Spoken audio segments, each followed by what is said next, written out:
자, 영화 대 영화 시리즈 4탄입니다. 오리지널은 1958년 작품 더 플라이고요.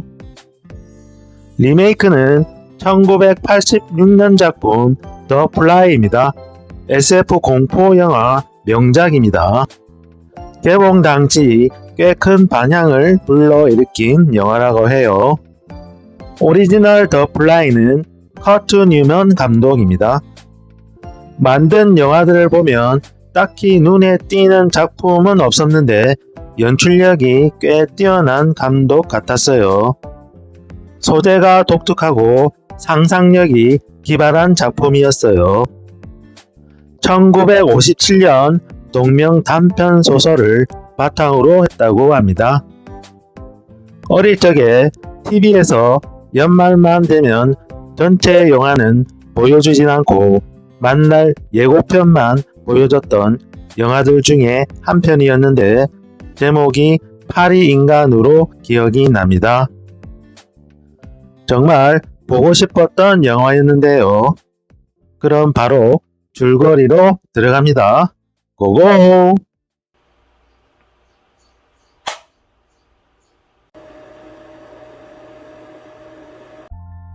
어느 공장 내부 한 여자가 유압 프레스를 작동시키고 있는데 그녀는 헬렌입니다. 공장 관리자가 나타나자 허겁지겁 달아나는데요.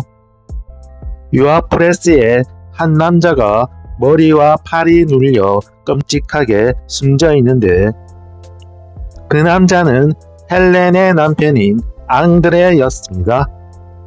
공장 관리자는 그를 발견하고 화들짝 놀랍니다. 헬렌은 앙드레의 형 프랑스와에게 전화해 남편을 죽였다며 자백을 하게 되고 프랑스와는 지인인 형사 차라스와 함께 헬렌의 집을 방문하는데요. 헬렌은 범행을 자백하지만 동기 제시를 거부하고 흰머리 파리로 추정되는 파리를 포함하여 파리에 집착합니다. 헬렌은 남편의 자살을 방조한 혐의로 신문을 받게 되자 앙드레의 죽음의 상황을 설명하게 됩니다.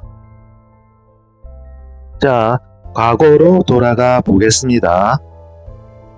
헬렌과 앙드레 그리고 아들 필립은 남부러울 것 없이 행복하게 살아가던 어느 날 물체 전송 기계를 발명한 앙드레는 헬렌에게 접시를 깜짝같이 순간 이동시키는 실험을 보여주게 되는데요. 생명체를 실험해 보고 싶었던 앙드레는 몇 가지를 수정하고 보완해 드디어 질을 순간이동 시키는 데 성공합니다.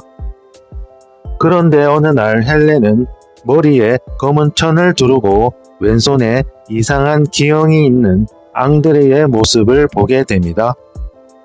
앙드레는 자신을 순간이동 시키려다 전송기에 우연히 딸려 들어오게 된 파리와 원자가 섞여 그 결과 그는 파리의 머리와 왼팔을 가지게 된 거죠. 헬렌이 머리 부분을 가진 파리만 찾으면 되는 상황.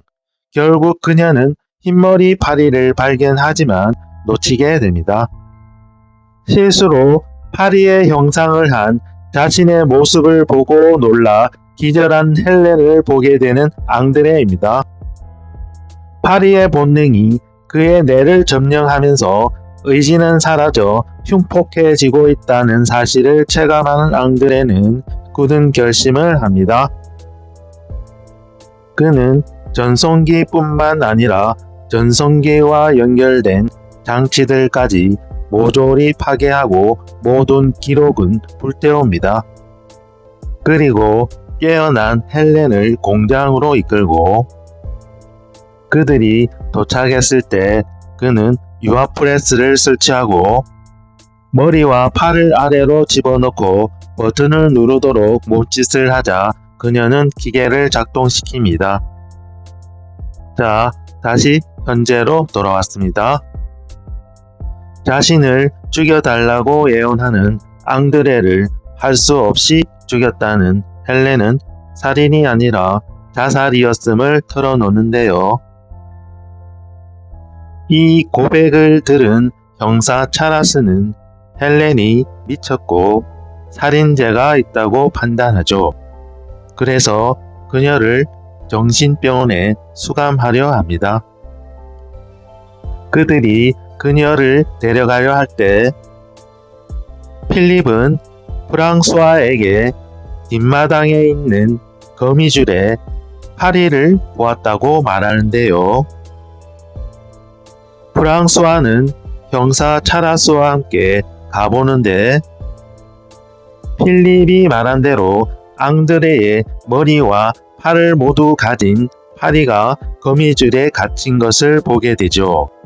그 파리는 다가오는 거미를 겁에 질린 듯이 바라보며 살려달라는 말까지 하죠. 차라스 형사가 경악에 찬 눈으로 쳐다보다가 끔찍한 나머지 돌로 내려쳐서 죽입니다. 이 사실을 비밀로 붙여진 채 결국 헬렌은 무혐의로 풀려납니다.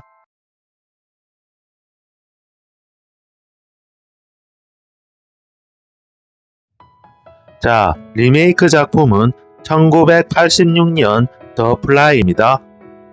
감독은 유명한 데이비드 크로넨버그입니다. 공포영화 감독에 속한다고 합니다. 자신만의 색깔이 뚜렷한 독창적인 영화를 만들어내는 것으로 유명한 감독이라고 하는데 한 고집한다 이거죠. 남녀 주인공을 보시면 어디서 많이 본 얼굴이다 라고 할 수 있겠죠.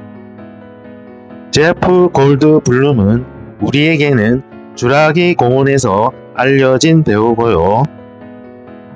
지나 데이비스 같은 경우는 많은 영화에 출연을 했는데 남편인 레니 할린의 덕도 없지 않다 하겠습니다. 감독으로 활동하고 있죠. 데이비드 크로넨버그 감독의 색깔이 잘 반영되어 좀 더 잔혹하고 괴기스럽다라고 합니다. 이 영화는 리부트에 가까운데요. 내용이 크게 차이가 나지 않는 선에서는 그냥 통틀어서 리메이크라고 할게요. 저는 명보극장에서 본 기억이 나는데 재미는 있었는데요. 그게 좀 징그러웠어요. 자, 그럼 간략 줄거리로 고고!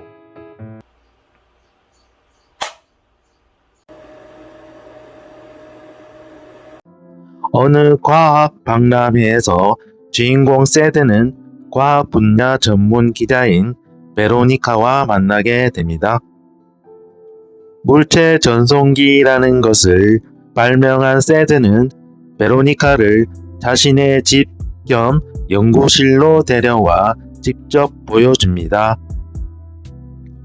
믿기지 않는 베로니카에게 직접 실험을 보여주기 위해 세드는 그녀의 스타킹을 한쪽 전송기에 넣고 컴퓨터에 입력하자 갑자기 스타킹이 사라지면서 다른 쪽 전송기에 스타킹이 생겨나는 겁니다. 컴퓨터가 문자들을 분석하여 다시 결합시키는 것이라는 세드의 설명을 들으며 이 놀라운 현상을 목격한 베로니카는 기사를 쓰려 하지만 애인이기도 한 편집장 스테디스는 이것을 믿지 않습니다. 이 일을 계기로 친해진 두 사람은 곧 사랑하는 사이로 발전하는데요. 아직 생명체 전송은 성공하지 못한 세드는 컴퓨터가 신선함이라는 것을 인식 못하는 것에 착안해 마침내 두 번째 원숭이를 실험하여 살아있는 그대로 전송하는 데 성공합니다. 한편 스테디스가 세드와 베로니카의 관계를 시기하고 있는 가운데 세드는 자신이 직접 전송 실험을 할 결심을 하고 전송기에 들어가는데요. 그가 들어간 전송기에 파리 한 마리가 같이 들어가면서 문이 닫히게 됩니다. 이것을 모르는 세드는 실험에 성공하여 기뻐하는데요. 세드는 갑자기 힘이 세지고 몸이 유연해져 마치 체조 선수처럼 철봉 묘기를 하게 되는 현상이 일어나죠. 더구나 커피에 설탕을 가득 넣어 마시는 등 단 것을 좋아하고 성격이 급하고 난폭해지죠. 세드의 등에 났던 상처에서 빳빳한 털이 돋아나기 시작합니다. 베로니카는 세드의 변한 성격 때문에 그와 멀어지게 됩니다. 세드는 몸에 물이 닿거나 털을 깎으면 아픔을 느끼고 손톱이 빠지는 등 자신의 신체에 이상함을 느끼는데요. 전송되었을 때의 컴퓨터 기록을 확인한 끝에 결국 자신이 파리와 함께 전송되어 같이 합성되었음을 알게 됩니다. 점점 세드는 신체 부분이 떨어져 나가는 등 흉측한 형상으로 변해가는데요. 이고 손톱과 발톱이 태화되어 벽과 천정을 타고 다니는 등 파리의 형상으로 변하게 됩니다. 세드의 아이를 임신한 베로니카는 유산수술 중 번데기가 나오는 악몽에 시달리고요. 세드는 자신과 섞인 파리의 유전자를 최대한으로 극소화하려는 연구에 몰두하는데요. 노력 끝에 그 결과는 순수한 인간의 유전자와 합성하면 된다는 컴퓨터의 결론을 얻어냅니다. 베로니카는 스테디스와 병원을 찾아 유산을 하려던 중 세드에 의해 납치되어 옵니다. 총을 들고 세드의 연구실로 온 스테디스는 세드의 입에서 나오는 소화액으로 손발이 녹여집니다. 완전히 거대한 파리의 모습으로 변한 세드는 베로니카를 한쪽 전송기에 넣고 자신은 다른 전송기에 들어가 그녀와 자신을 합성하려 하지만 스테디스가 전송기에 있는 선에 총을 쏴 끊어서 합성에 실패합니다. 다른 전송기로 전송된 세드는 물체 전송기와 합체가 됩니다. 그 결과 더욱 괴상망측한 모습으로 변하게 되죠. 자신의 최후를 생각한 세드는 총을 들고 있는 베로니카에게 자신을 쏘게 하고 이것이 인간 세드의 마지막 부탁이라는 걸 깨달은 베로니카는 그대로 방아쇠를 당깁니다. 머리가 터져 사망하는 세드, 슬피 목 놓아 우는 베로니카입니다.